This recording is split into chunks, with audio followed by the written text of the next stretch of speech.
नमस्कार, मैं हूं आशुतोष और आप देख रहे हैं एमपी राउंड अप। दतिया उपचुनाव में अगर खोने के लिए किसी के पास कुछ है तो वो कांग्रेस के पास, क्योंकि ये सीट कांग्रेस की थी। कांग्रेस के विधायक राजेंद्र भारती को बैंक फ्रॉड मामले में 3 साल की सजा हुई तो उनको विधानसभा सचिवालय ने अयोग्य घोषित करते हुए इस सीट को खाली करार दिया, जिसके बाद से निर्वाचन आयोग ने यहाँ उपचुनाव की घोषणा की। कांग्रेस ने फिलहाल यहां से दतिया राजघराने से ताल्लुक रखने वाले घनश्याम सिंह को अपना उम्मीदवार बनाया है। हालांकि अवधेश नायक भी कांग्रेस के टिकट के लिए यहां से दावेदारी कर रहे थे, लेकिन उनको टिकट नहीं मिला।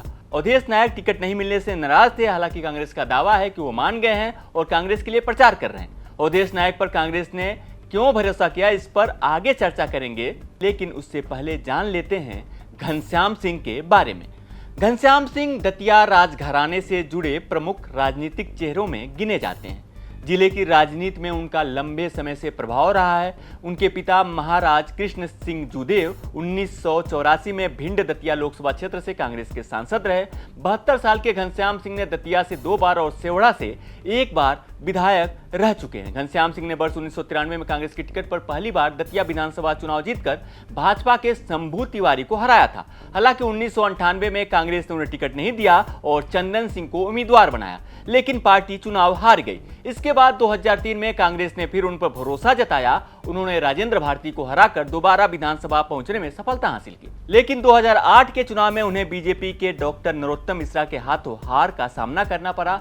दतिया के बाद कांग्रेस ने 2013 में घनश्याम सिंह को सेवड़ा विधानसभा से मैदान में उतारा, जहां वे बीजेपी के प्रदीप अग्रवाल से करीब 1800 मतों से हार गए। 2018 में उन्होंने वापसी करते हुए बीजेपी के राधे लाल बघेल को सेवड़ा से हराकर जीत दर्ज की और विधायक बने। हालांकि 2023 के विधानसभा चुनाव में एक बार फिर सेवड़ा से बीजेपी प्रत्याशी प्रदीप अग्रवाल ने उन्हें शिकस्त दी।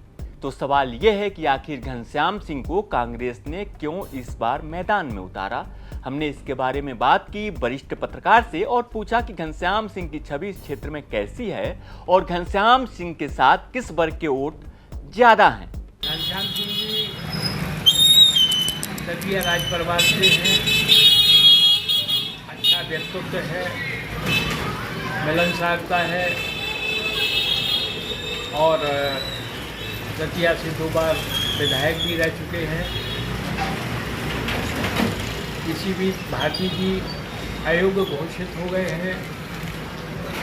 उनको टिकट मिल नहीं पा रहा था और उनके परिवार में घरेलू महिला और बच्चों की शिक्षा दीक्षा चल रही है, इसलिए अभी कोई सक्षमता पार्टी ने उनमें नहीं देखी।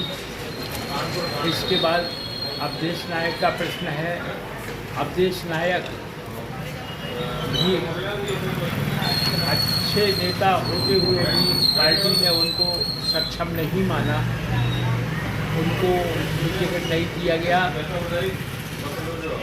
अवधेश नायक जी चूँकि भारतीय जनता पार्टी में रहे हैं, इसलिए उनको जो भी कुछ हो टिकट नहीं दिया गया। वैसे घनश्याम सिंह जी का कार्यक्षेत्र सेवड़ा है और सेवड़ा में वो लगातार प्रयास करते हैं। विधायक भी रहे हैं। पिछले उसमें जो है बहुत 1800 से के अंतर से हारे थे।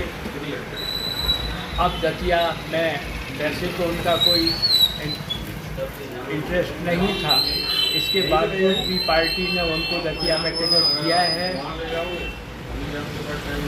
दतिया से उनके जीत हार का जहाँ तक प्रश्न है, उनको ना तो कुछ होने के लिए है ना पाने के लिए है। दतिया पार्टी अगर चुनाव निकाले या भाजपा निकाले पड़ने वाला नहीं। कांग्रेस के लिए राहत की बात यह है कि खुद कांग्रेस से टिकट की मांग कर रहे अवधेश नायक अब घनश्याम सिंह का चुनाव प्रचार कर रहे हैं।